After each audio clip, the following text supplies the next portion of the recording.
all bundled up in a blanket and whatever. I'm not feeling 100%, but I wanted to talk about this the other day, but I totally forgot until I got reminded just now, so I'm going to do it now. So I'm going to talk about hallucinations, actually, and there's a lot of misinformation and I guess stereotypes and just a bunch of other stuff, but I'm going to clear that shit up now. Now, just a general thing, usually when people say they support people with mental illnesses, they're talking about the less scary ones, like depression. Usually, even though those ones can be pretty severe, depression and anxiety is the ones that people usually are claiming to be more supportive, but even then, they say they're supportive, but they're not. But the scarier ones, they're not, I mean, not that they are not, it's just more that they're not as known about properly. So ones like personality disorders or bipolar disorder or schizophrenia and the like and stuff like that, people tend to be far less understanding because there's this really weird stereotype that if you have one of the more severe ones, you're gonna be a fucking serial killer or something. Like, even though statistically, people with schizophrenia are actually less likely to harm other people, however they are, than the general population.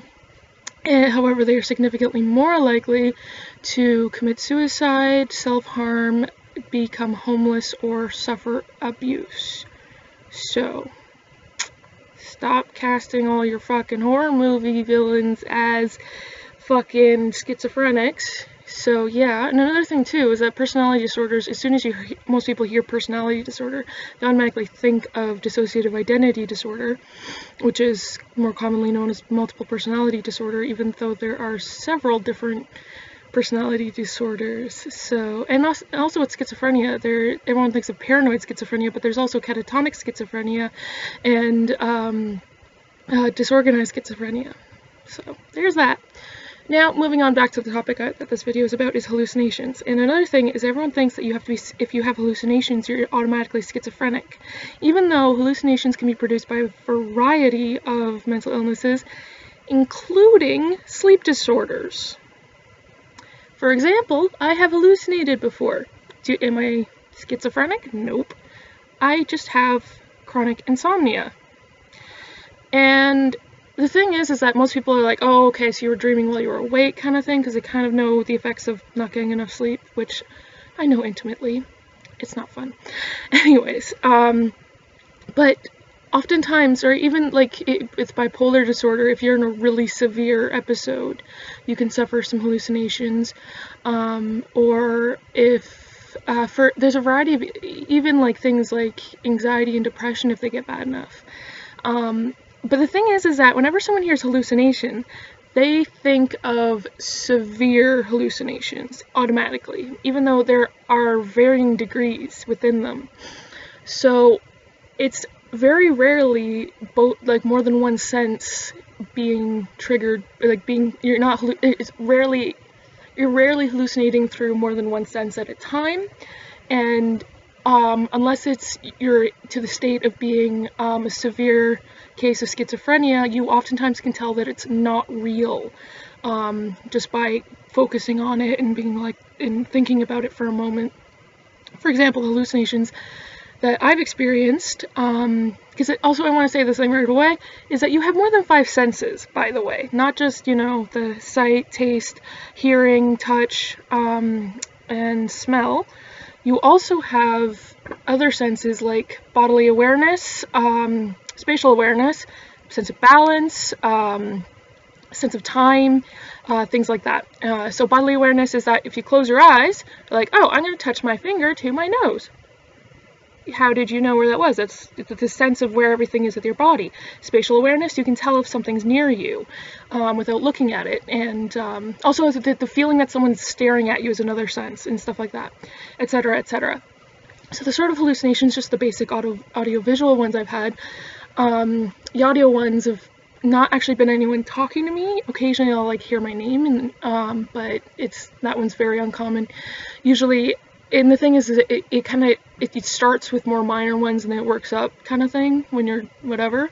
But and ones I've heard are someone breathing as if they were lying next to me, which was the fucking freakiest one I've had. Like, I have these hallucinations because I can't sleep. How the fuck am I gonna sleep if I hear someone breathing right next to me? That's fucking creepy.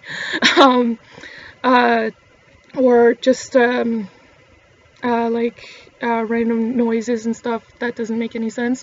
But usually, one time I was on the bus and I kept on hearing my phone ringing, and I have a specific, like, I have a ringtone I haven't met, like a very unique ringtone, and besides, my phone was in my hand, and the bus was mostly empty, except the only other people were all doing shit on their phone, so I know for a fact there was not a phone ringing, but the whole frickin' 20-minute bus ride, I just kept on hearing my phone ringing over and over and over again. It was fucking awful. Anyways, but in terms of visual hallucinations, it's usually very rarely stagnant images that you can just stare at and freak out about. It's kind of, if it is in my direct field of vision, it's very quick, like I only see it for a moment. But usually with my peripheral, it's usually in my peripheral vision, but the second I focus on it, it disappears.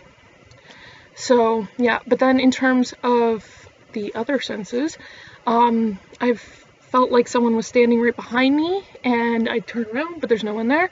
And no matter how many times I check and make sure there's no one there, I'd be feeling like there's someone standing behind me, or I'd feel like someone's staring at me, even though I'm in a room where no one could be, and things like that. And then recently I discovered that something I've been experiencing since I was a little kid is actually technically a hallucination on the sense of balance. I only just realized that. I just thought it was just a weird thing, where I'd be lying in my bed and I would feel like the room was spinning around me, or the bed was spinning or something. Like I felt like I was rotating, and then I'd sit up and check and no, and then lie back down, and then it would start again. So that's technically a hallucination too, because your sense of balance being, basically hallucination is your brain receiving stimulation from a sense from something that's not actually happening. So there's that. But just because you have hallucinations does not mean you're crazy or you're schizophrenic or whatever else.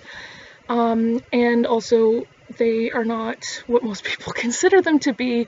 Like, the thing I always hate is, I'm gonna make a video about insomnia things, but the whole misconception when people, oh, you're dreaming while you're awake, so they think that you're literally having a dream, so basically sleepwalking. But no, it's that you're starting to, it's having minor hallucinations, which can progress. But I mean, I've gone long enough without sleep to end up in the ER, and it never got to the point of like actually dreaming while I was awake technically. So I think you would need to have some pretty severe, but the thing is that the longest anyone has survived without sleep is 11 days, and after a while your body starts to shut down, so yeah. Thanks for watching.